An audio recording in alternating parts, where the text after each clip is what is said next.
Hi, everybody. Thanks for coming out. We're so happy that you're here to listen to us ramble about this subject, which I guess we're all interested in. My name is Jessica L. Jackson, and I'm a writer and Vice President of Alberta Romance Writers Association. After we go down the line and introduce, it'll come back to me, and I'm going to read out what Goodreads says is a paranormal romance, and then we'll just kind of go from there. Okay, so go ahead. I'm Ellie Lynn. I've been writing and publishing for about 20 years. I used to own my own publishing house, so writing kind of stopped for a while, but now I'm back to writing and very excited to do so. I'm Axel Howerton. I am a publisher and an author. I currently have an urban fantasy series with Taiki Books that has a lot of romance in it and paranormal aspects. That the first book, Fur, came out last year. They like that so much that there's a 5-book series in the works, and I guess I'm here because it has a lot of romance in it, and it's a paranormal series. But I also run Coffin Hot Press, and yeah. Please. My name is Jennifer Estep. I write the Elemental Assassin Urban Fantasy series and the Mythos Academy series and the Big Time Paranormal Romance series and Black Blade and Kill the Queen, and I just write all the fantasy books, many of which have a lot of romance in them. Okay, back to me then. So Goodreads says that paranormal romance novels in which the future, a fantasy world, or paranormal happenings are an integral part of the plot.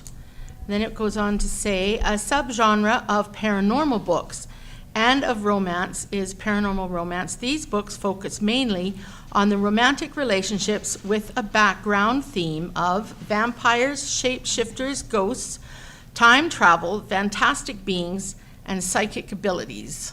Does anyone want to add anything to that? Does that cover it for everyone?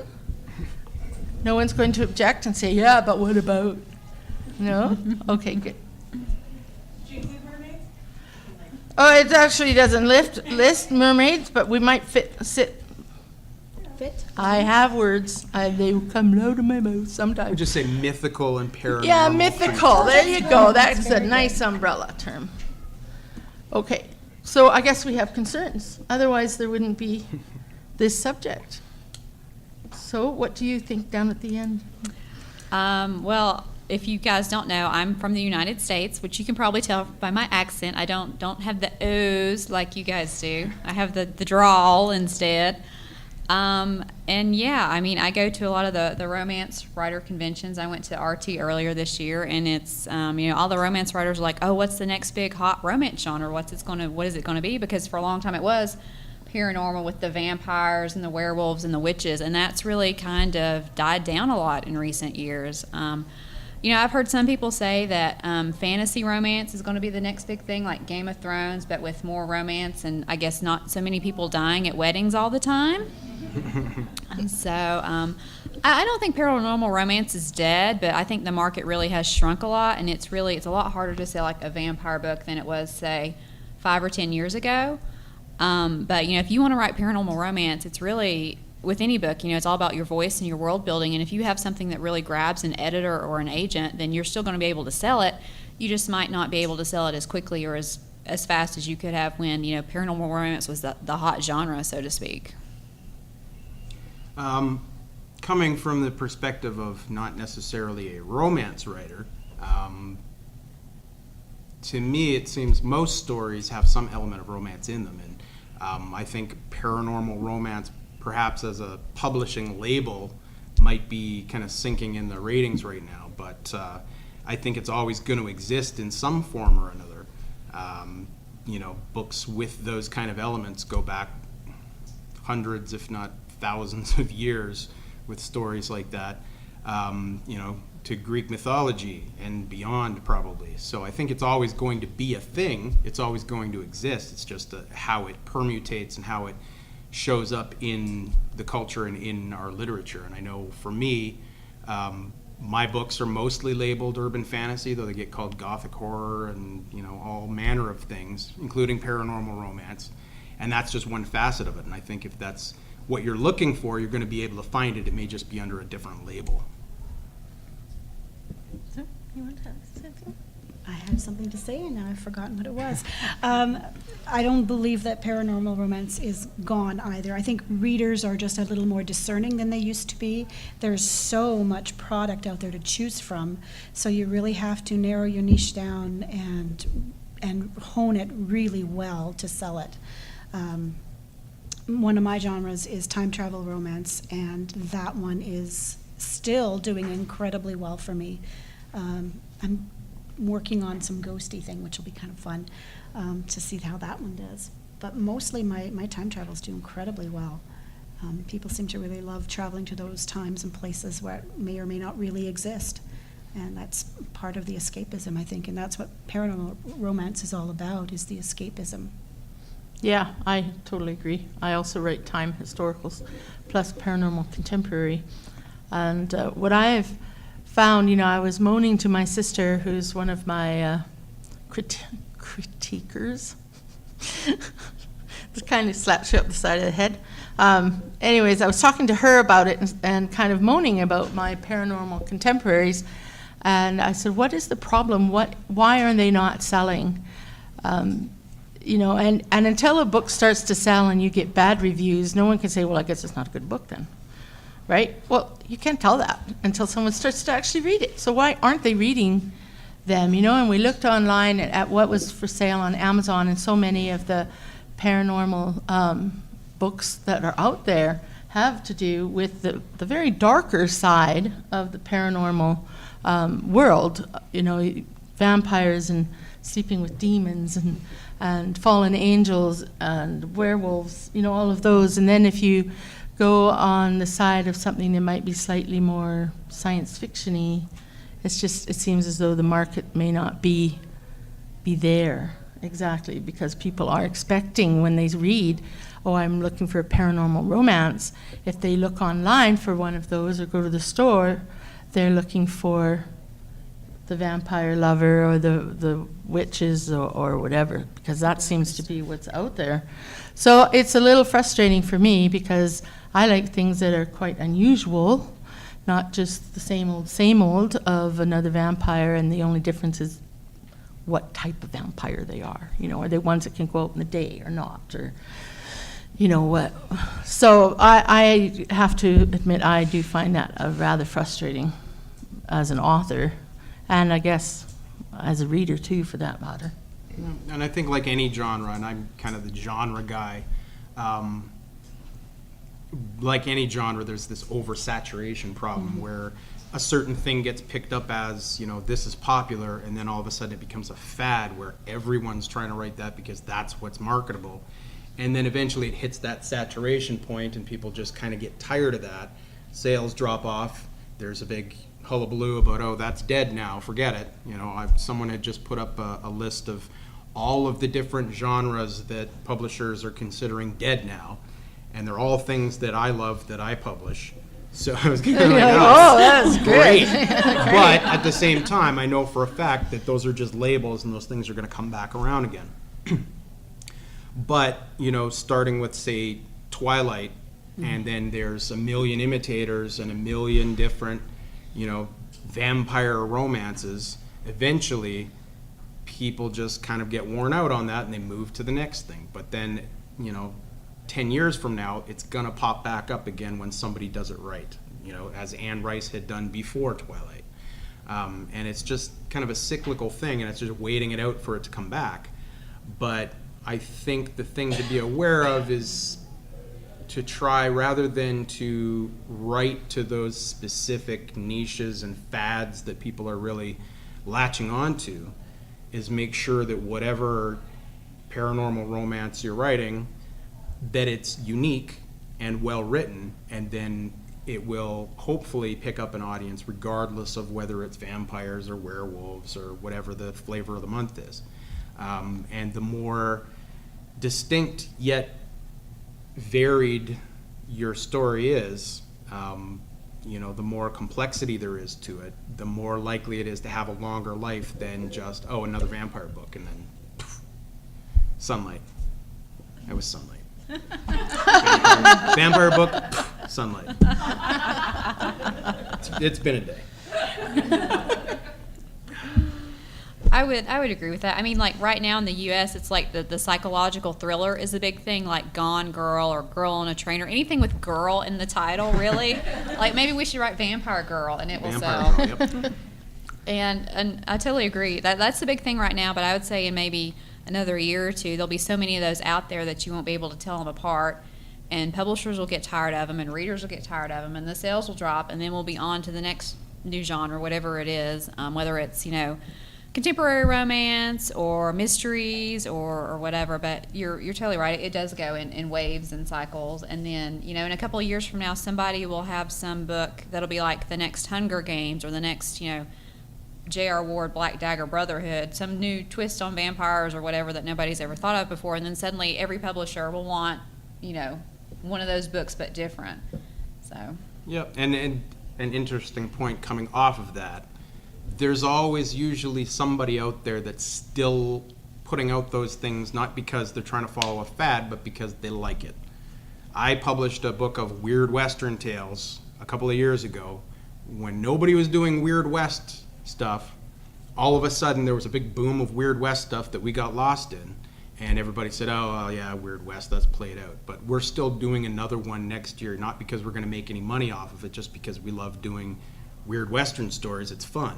So, chances are if you do, if your story's good enough and you keep looking long enough, you'll find somebody that will be looking for that, regardless of publishing trends and fads and whatever. If that's the story that you're passionate about, that's the key. Don't do it just because you think you're going to sell it, because by the time you get it done and you're ready to sell it, that fad's moved on and you're probably not going to be able to cash in on it. Though I may be digressing there. I think when people always write to market, I think that's sometimes the wrong thing to do, because you're putting out the same stuff that's out there, and eventually the readers get tired of it. Yeah, you had a question? Yeah, I was just wondering, what would be your advice to someone who's just starting out and wanting to write paranormal romance?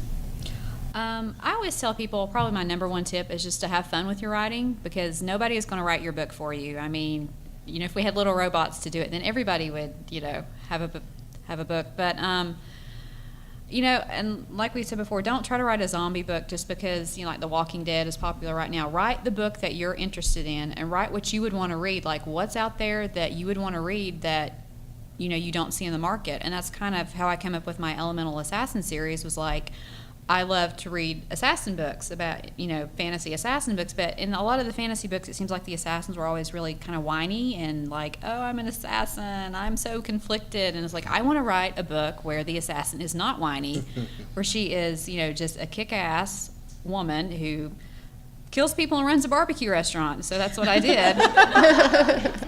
And, luckily for me, it's found a good audience. So I always tell people just to have fun, or as much fun as you can writing a book without tearing your hair out in the process. Yeah, I would definitely go along with that. I'd say also just be genuine, especially as an emerging writer or new writer. Yes, you want to sell stuff, and that's great eventually. When you're starting out, chances of you being James Patterson are pretty bloody small.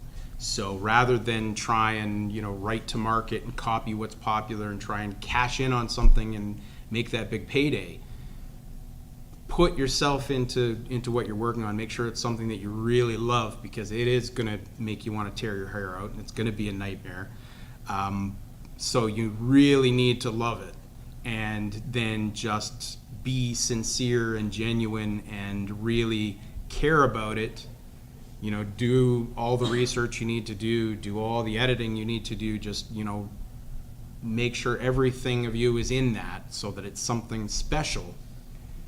And then that will help you get along. And honestly, when you're starting out, having somebody that you don't know tell you, hey, I read your book and it was really great, I really loved this, I really loved that, or having a review pop up that you didn't pay for that says, this was really well done, this was great, that is worth so much more than the 35% you might get from a publisher that picked it up. It's true. Yeah, write what speaks to you. That's what's important, because the readers are going to feel it. They know. They're not stupid. They are very smart. Most of them are very discerning.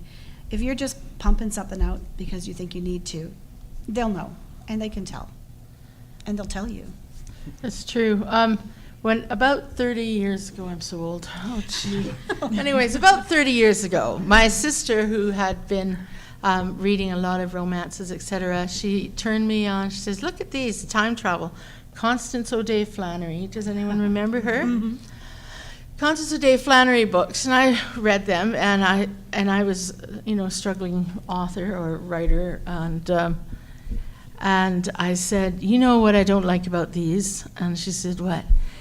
They're just whining. Just like you said, as soon as you said that, remind me, they're just whining all the time. "Oh, am I really in the past? I'm not sure. I might be having a nightmare. This might be a dream." It's got to be a nightmare because look at that outhouse. I was just like, and then they're popping back and forth, future, past, future, past, future, past. And I'm like, and how do you actually know at the end of the book? Then you're not going to, that person, as soon as you put down that book, is not going to pop back to the future again and ruin the whole story. So I said to her, this is not happening. I'm not writing a book like this, but I'm really interested in the time historical. So I wrote my time historicals where a lady comes from the future and brings a device, a handheld device. And could I sell those books? No, I had an agent and everything, could not. We don't like the device. Now everyone has a device. It might not send you to the future, but every single one of you have probably more than one device, right? And so when I got back into writing again, I thought, I'm just going to do this. I'm just going to, go through them again, get them ready, and self-publish them. And everybody loved them, because when the woman comes from the future, comes to our time, she sells the chance to go back in time. You come to her and say, "Oh, I want to go to the Vikings, time of the Vikings. I want to go here. I want to go there." And she says, "Are you sure you want to go?" "Yeah, give me the money." And she sends you. There's no chance of coming home. This is it. You're there. Okay? And then you have to cope and do whatever. And so I got rid of that back and forth crap. And so that's when you're looking for something to write. Like she said, sorry, I wish I could remember her name. Jennifer said, she found something she didn't like, but she liked the genre. And I found something I didn't like, but I liked the genre. I thought, well, how can I tweak this genre, this writing, so that I can get a story that I would want to read that wouldn't make me annoyed partway through the book. Oh, look, again, whining, and I can't stand that. And then when I did my Christmas time historicals, I thought, well, I can't do the same thing because it's not the same. I used Christmas crackers. A witch gives you a Christmas cracker, you pull it, and poof, you're in the past. You didn't know you're in the past, now you are. So that way, there's no going back and forth with that one either. You're just stuck there. And I just figure the story starts from there. And I think any time you want to write whatever genre in whichever area you want, whether you want to do mermaids that can turn back and forth, or you want to do angels or whatever, go for what you like and do it, just like they said. If you really like those vampires. If you really like the vampires, maybe what annoys you is that the vampires aren't the classic vampires, right? Like, you don't go out in the sun because it makes your skin sparkle? What? What kind of vampire is that? I'm not saying I didn't read the books, so I'm not saying I didn't enjoy the movies, but I was just like, what? What kind of vampire is that? So if that's the way you're thinking, then write a vampire with a classic vampire or whatever. There's Maggie Shane, she did hers, where it was a little bit more scientific. To figure out how they became, vampires is not so evil. Find what you like, go with it. Write a good book, right? I know, but people hate to hear that, and really. Yeah, it's like, Yeah. We have 5 minutes already, or do you have a question? Sorry, I have a question. Okay, I'm like, what? Here's my other hand. Thought Jessica talked too long again. Well, I'm wondering, so you've written your book, you've got your voice, you're really committed to the story, and your timing sucks, you are at the saturation level. Do you think today it's maybe easier than it was maybe even a decade ago with self-publishing? Is that a place you see a lot of people going if they feel like they've hit that space? Or, I definitely. I mean, you know, I have 30 published books, and I still write books that don't sell, you know, ideas and stuff like that. So, but yeah, I mean, when I've been published, this is my 10th year being published, and 10 years ago you didn't have really ebooks or audiobooks, none of the self-publishing or anything. So if your publisher dropped your series, then you were just really kind of screwed. But, you know, this year, well, in this day and time, say like, you know, new adult was the hot genre for a while. But that's kind of over with now, but people still love new adult and are still writing new adult books. And, you know, if you don't sell your book, yeah, you can self-publish it. I mean, it's super easy to do. You have to make the investment of the time and the money, because if you do, I will say that if you do self-publish, make sure you have a really good cover, make sure that the book is edited really well, because people will get on Amazon and they'll really rip you apart for that. You know, make sure you don't have typos and just all the common sense stuff that you guys, you know, probably already know. But it is a lot easier to self-publish now. I mean, people can do their own audiobooks now. You can take control of your books in a way that you couldn't 5 or 10 years ago. And it's also, with self-publishing, possible to jump on what you might see as a bandwagon or whatever. You might say, this is my chance. It seems like dragon books are selling, for instance, right? And you say, I'm going to write, good, I have one half done, or I'm going to write one, or whatever. In 6 months, it could be done, ready, and on the shelf.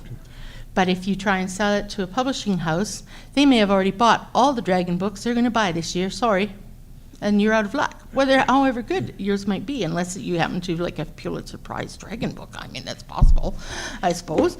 But you can then say, like she said, just do it. And that's kind of what I did with my Time Historical series. I was with Alora's Cave at the time, and they didn't want it. And I said, too bad. At Arwa, we did a class on how to do it, and I said, all right, I'm going through this. I'm applying all the things that I've already learned from Alora's Cave to this, all the editing tricks and whatever, and got a cover, put it up, sold way better than anything I had on at Alora's Cave. So you don't know. I mean, there's success stories, and then there's dads. I've already told you about mine. So. And as Jennifer was saying, that it is so easy nowadays to self-publish that so many people are doing it. It's so true. if you're doing it, as she says, you really have to do it well. Make sure that cover is a professional cover. Make sure it's edited and edited and edited and edited again. Because you're competing not only with other self-published authors, but you're also competing with those traditionally published authors. And the readers are watching. They will see they don't pay attention to so much the publishers when they find an author, but they do find an author, and if they find something of yours that is not up to standard, they won't ever buy something of yours again. I don't know. You know what? My brother has a friend here in Calgary who makes over $5,000 a month writing. I know. He puts out a book every 6 to 8 weeks, and he writes a Jane Austen Pride and Prejudice variations. Not zombies, but, you know, That's encouraging. variations. And I just, my brother says, oh, did you see how Jan's, and he's a guy too, you know, not that many men writing romances. And he says, did you see how well Jan's book is doing? Yes. Leave me alone. Yeah. do you find that the decline in the paranormal audience is consistent across the board between self-publishing and traditional? I don't know how you could tell. I would say yes. You know, I know a lot of authors, and you know, I talk to people at conventions and online, and it seems like, you know, like you were saying earlier, paranormal romance is dead right now. And, you know, I've heard stories of people like 2 or 3 years ago, indie published authors who are making so much money that they quit their day jobs. And now kind of that the market has shrunk back down, a lot of those writers are struggling to make ends meet because they don't have that income every month that they were having, you know, when the market was really booming. So I think, you know, just all the way across the board, and not even just paranormal romance. I know urban fantasy has shrunk a lot in the past 2 years. I mean, I would think it would be just as hard to sell an urban fantasy book right now as it would be to sell a paranormal romance. Yeah, but again, I think the thing to remember is most of those are labels, and that thing still exists somewhere else under a different label usually. and it's more the labels shift, I think, than that everything drops off. It's like not all of a sudden everybody stops reading any of those kind of books. It's that the people that are still selling books with that kind of content, it has a different label now.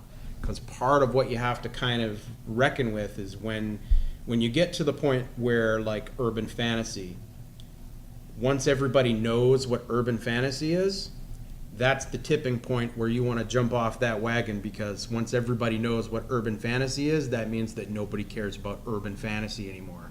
And they're just sick of hearing the term even. But people are buying something else, whether it's paranormal romance or, you know, gothic horror or something, whatever they label it as. Because even when you put out a book as a publisher, you go on Amazon and they give you 3 different categories you can put a book under. So it could be listed under paranormal romance, urban fantasy, and gothic romance. It doesn't necessarily mean that any of those 3 actually apply to that book in a strict sense, but that's what they're labeled as, and that's what they get marketed as on Amazon. And once people see that urban fantasy is selling, then everybody adds urban fantasy to their 3 categories, and the next thing you know, urban fantasy swells from 10,000 books to 10 million books, and people see that word, so that term so often, eventually they just kind of go, ugh, urban fantasy. But those people that were selling a lot of stuff under urban fantasy, a lot of them, they start new series, and it's pretty much the same content, it's the same style of story, but it's got a different label now because people aren't sick of that label yet. And then once that label plays out, you move to a different label, you know? And the nice thing about current publishing with print on demand and ebooks and everything is that the turnover is so much faster than it was with traditional publishing. You know, again, as a publisher, I know that I can take a book and have it edited and formatted and everything and put it out within, say, 3 months from accepting that book with a finished manuscript. I can easily, in 3 months, put that book out. With traditional publishing, it used to be, you know, you got a contract for your book, and even once it was finished editing, by the time it made its way through the machine, it may be a year, year and a half. So part of the problem too, I think, is that those trends have gone to like light speed now, so that it's much easier to see how it goes up and down and up and down and up and down, because you're looking at Amazon and seeing it on a day-to-day basis, where it used to take 6 months before, you know, Publishers Weekly put out a report that said, oh, well, sales are kind of down on, you know, Victorian romance. Now it's like next week, oh, well, can't sell that anymore, and then people just kind of abandon them and move on to the next one. But a lot of the time it's the same content, it's the same stories, they're just labeled differently. So, you know, when you say something like paranormal romance is dead, I mean, to me, it means more the term paranormal romance is dead. Those stories are still around, they just have a different name. And it's all marketing, you know, in the end. So you're probably going to still find the stories that you love and that you're interested in. It'll just be under a different category. Yeah, I'd have to agree with that. Yeah, there's also authors that out there like Jasper Ford, for instance. He's not a romance writer, sorry, but he writes a sort of, like I'm saying, it's not an easily labeled, sort of alternate reality mystery type book. Definitely for readers, okay? People who love to read and to write, that's the book. It's the first book in his Jane Eyre is The Jane Eyre Affair, and it's excellent. He's very cool. And then Terry Pratchett, he doesn't quite fit perfectly into science fiction or perfectly into fantasy, because it's so much a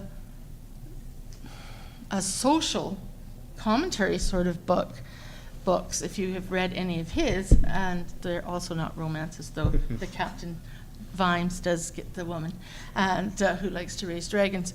But it's possible that the book you have in mind as paranormal romance, if that's the genre you're looking at, otherwise why would you be in here, but may not fit perfect.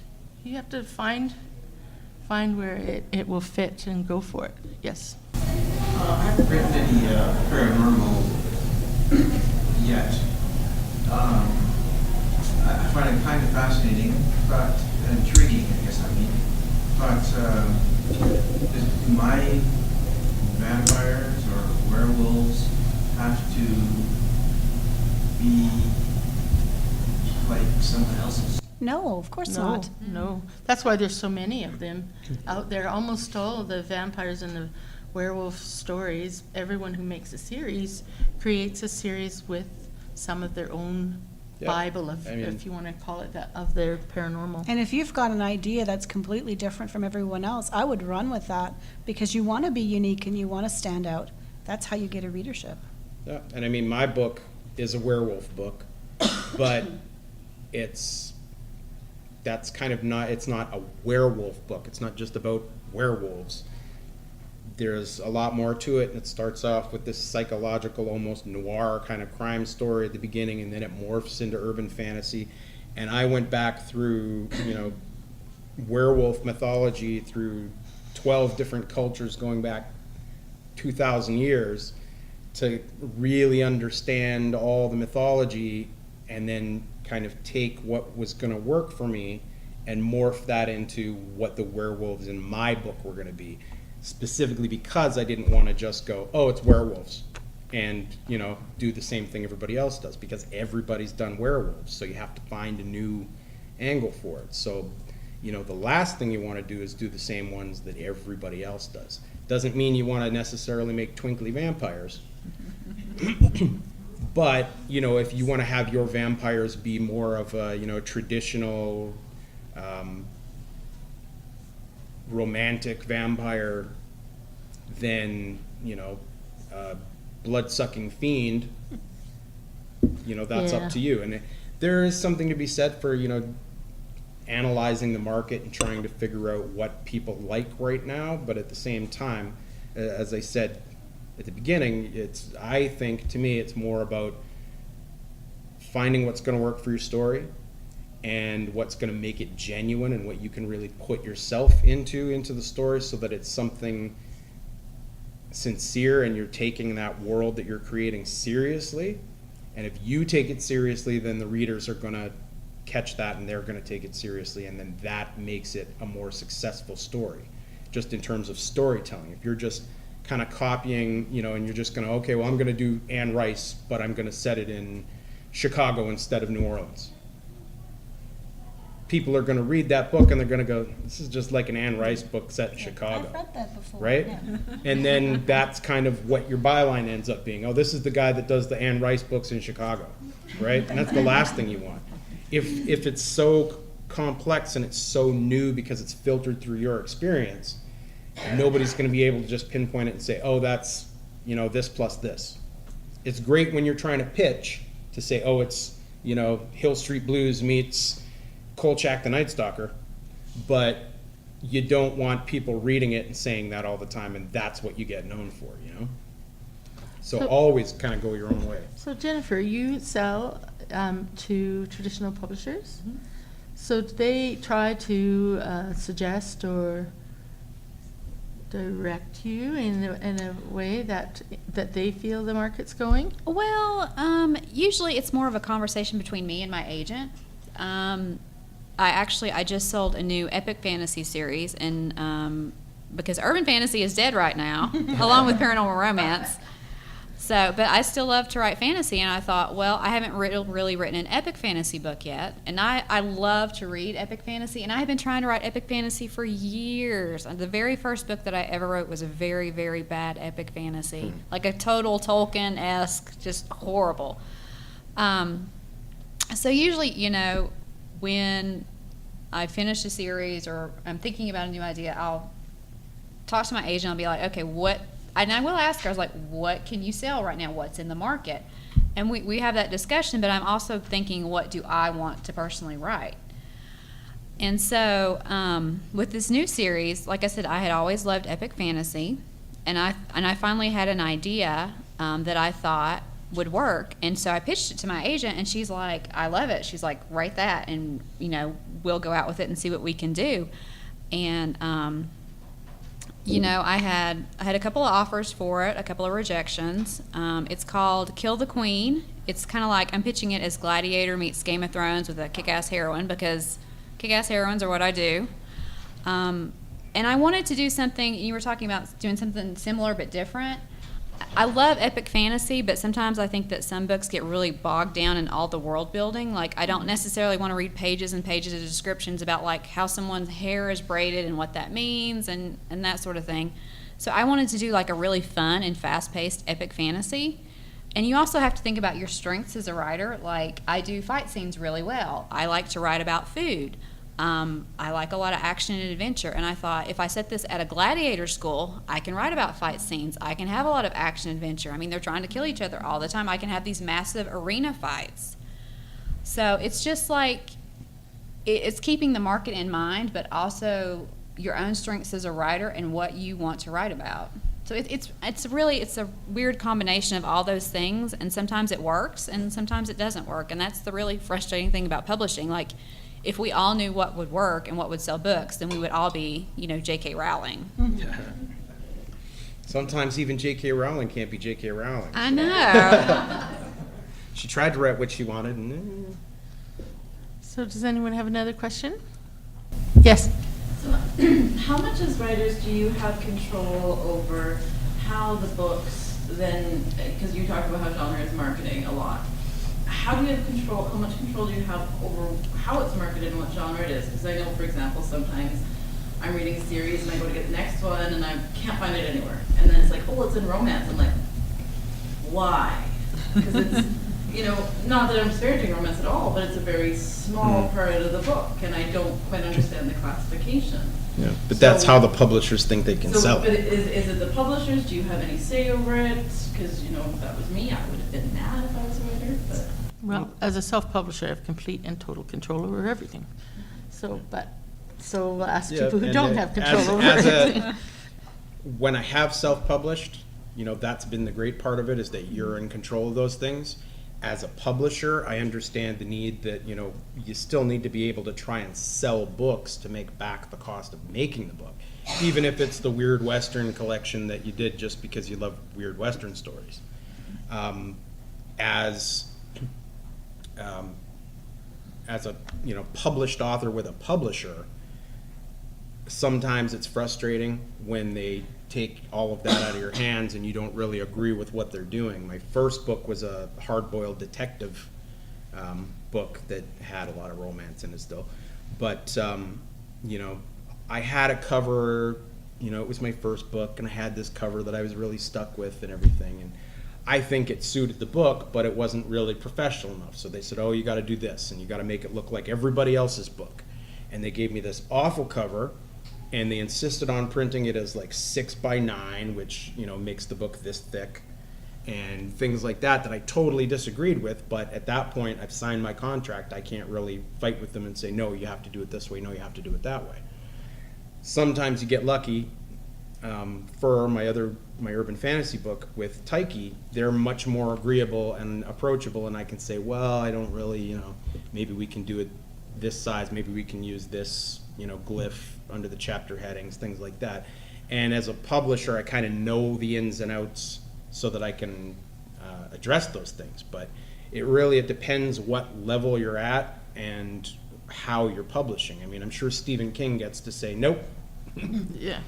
Chuck that cover, here's what I want, because he's Stephen King and they can't afford to piss him off. But anybody below that level, generally, I'm sure if they say this is the cover, you kind of have to go, okay, and it's out of your hands. So that's why self-publishing, I think, is attractive to a lot of people, because they are in total control. But at the same time, you have to understand that you're not really an expert on most of those things a lot of the time. So even though you think this cover's great, it may not sell well. Or even though you think that the book's formatted well enough because it looks okay on your Kindle, doesn't mean it works great on a Kobo and an iPad and whatever, right? So it's kind of half a dozen of one, six of the other kind of thing. Yeah, I and think. it really does. It depends on your publisher. I've had publishers where they send me a cover and I'm kind of like, can we do something else? Because we just did Tombstones on a book 2 books ago or whatever, and they'll change it. And then I have had publishers who send me a cover and like, this is the cover and that's it. And even though it's horrible and I don't like it, I can't do anything about it because, like you said, I've signed that contract. Yep. and that's that. And as for like the labeling, I mean, you always have to remember, publishers want to sell books and they want to make money. That is, I mean, if they can make great art along the way, great. But, they care about the dollars. And I hate to sound like old, bitter, and jaded about that, but it's a business, and that's the way that it works. So if your book just has like a little sliver of romance in it, but, romance readers, I mean, romance sales is like $1 billion a year industry. And if they think they can sell it more books as marketing it as a romance rather than straight fantasy, then that's what they're going to do. But yeah, so many things about publishing just like make me want to tear my hair out. And, getting stuck with crappy covers or, not agreeing with how they market it or whatever. It's just like you really have to weigh like how much control you want over like what you think a publisher can do for you, because they do have, you can get your book into the bookstores, they have their marketing machine in place and that sort of thing. And it's just a choice that every writer has to make for themselves, basically.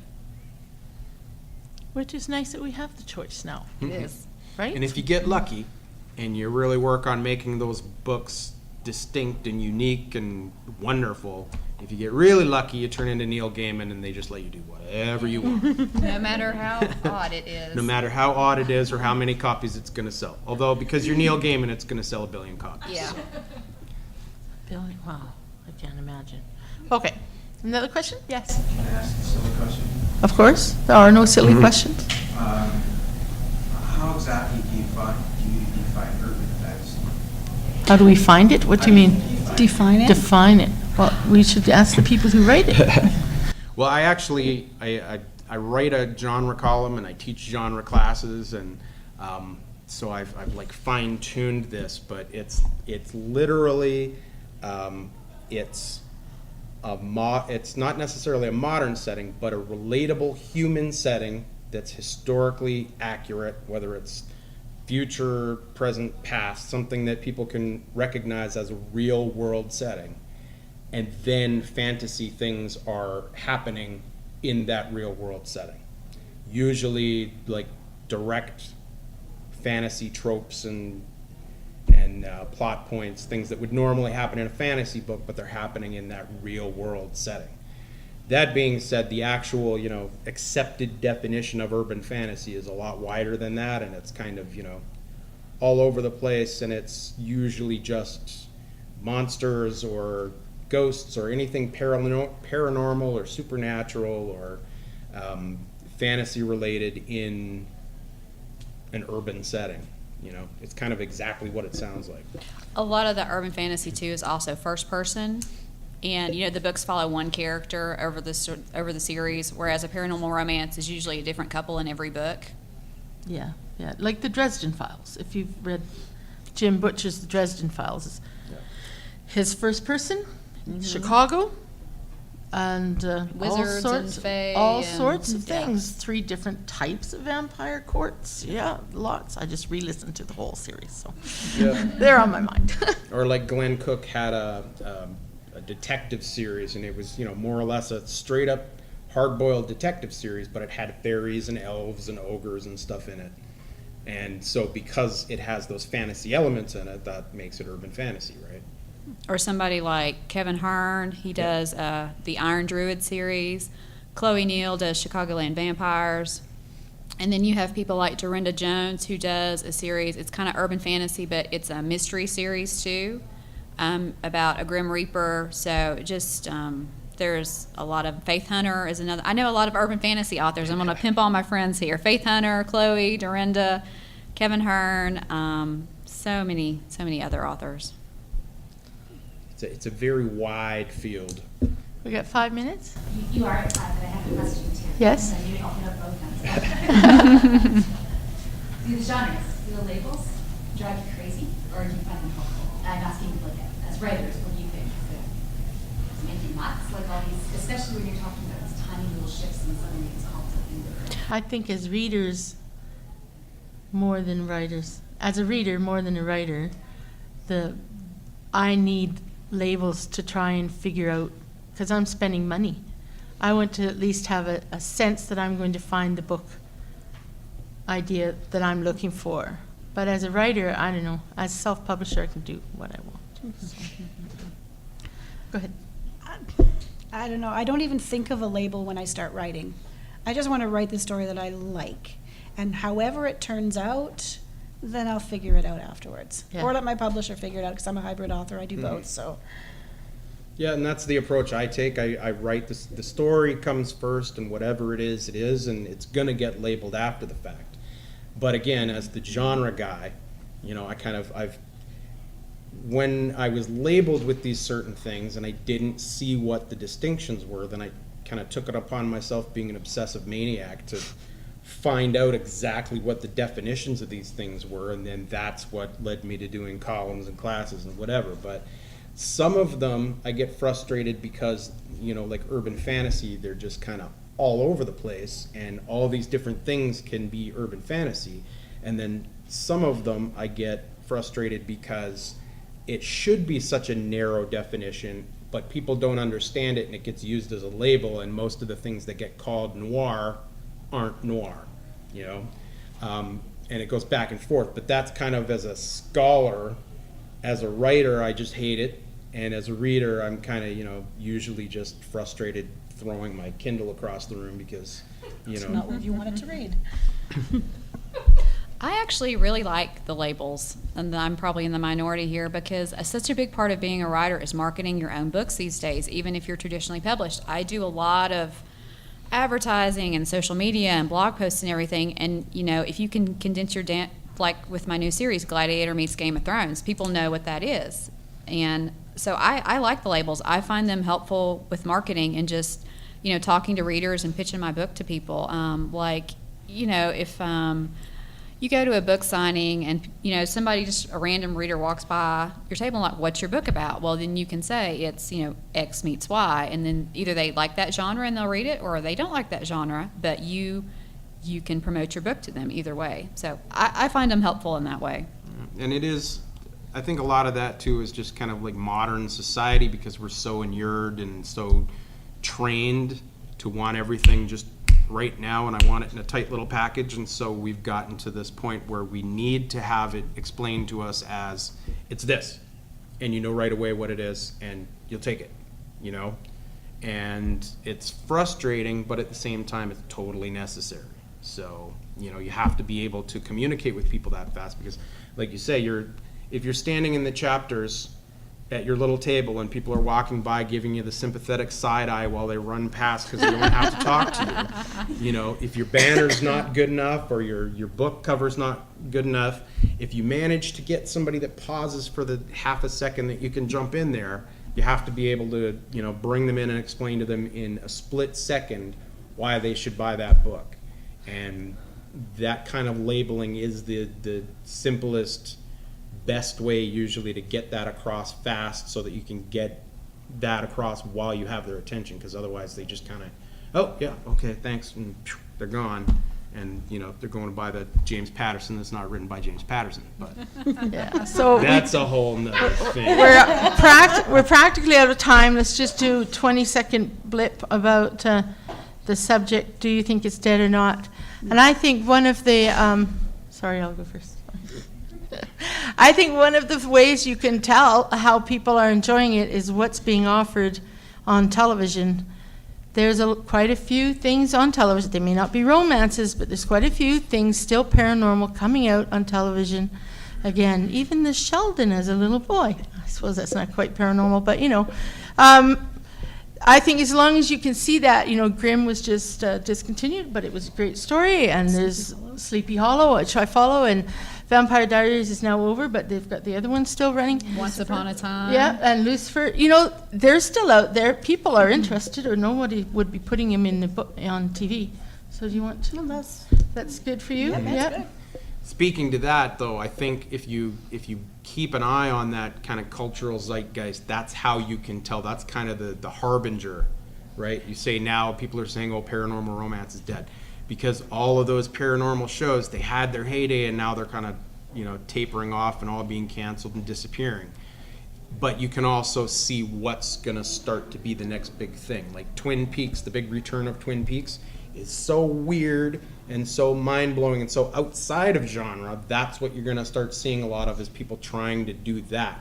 on TV and then in the movies, and then that will translate into literature, and you'll start seeing a lot more of that stuff. But then that's gonna start to fade off, and then it'll be the next thing, and the next thing, and the next thing. So, you know, Jennifer, do you have a I final don't think thought? it's ever Oh, dead, sorry. but Yeah, they're like vampires. Nothing ever really dies. Or comic book characters, you know, they'll come back around in a couple of years. So I say, That's if you right. want to write it, go Write for it. it. Okay, write your Captain America and then sell it in 5 years. thank you all for participating. That was really a lot of help for us too, that you had questions. Thank you.